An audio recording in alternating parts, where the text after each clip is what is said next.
Tonight, the dramatic scene in court. Former FBI Director James Comey arraigned in federal court, pleading not guilty. Comey, a frequent target of President Trump, and tonight what ABC News is now learning about a central witness in this case.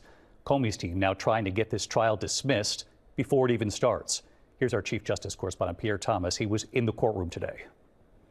Tonight, James Comey, former director of the FBI, now a criminal defendant in a Virginia courtroom, pleading not guilty to federal charges brought at the urging of President Trump.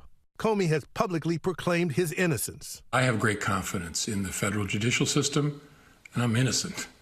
So let's have a trial. Today in court, Comey's attorney telling the judge he will quickly file a motion to end the case before it begins, seeking a dismissal on the grounds of selective and vindictive prosecution, saying this case is being brought at the direction of President Trump. Comey was indicted just 5 days after President Trump publicly pressured Attorney General Pam Bondi to go after him, posting, "Nothing is being done, and we can't delay any longer."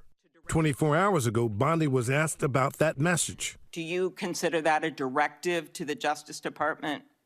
Senator Klobuchar, President Trump is the most transparent president in American history, and I don't think he said anything that he hasn't said for years. The former FBI chief now charged with lying to Congress and obstructing a congressional proceeding by testifying he did not authorize leaks to reporters. Sources tell us the Justice Department will allege Comey had in fact allowed a friend, law professor Daniel Richmond, to leak information.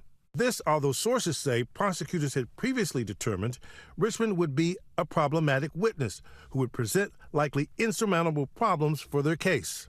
That's because Richmond told them Comey had actually urged him not to engage with the media and not to share information, according to sources. Still, President Trump insisted the case go forward anyway. He removed the U.S. attorney in charge, replacing him with one of Trump's own personal attorneys, Lindsay Halligan, who has no prosecutorial experience, saying Halligan would get things moving. Comey's attorney told the judge today he will argue that U.S. Attorney Halligan was illegally appointed and that this is also grounds for dismissing the case. Again, sources telling us a key witness could be problematic. If the case does go to trial, the judge scheduled it to start soon on January 5th.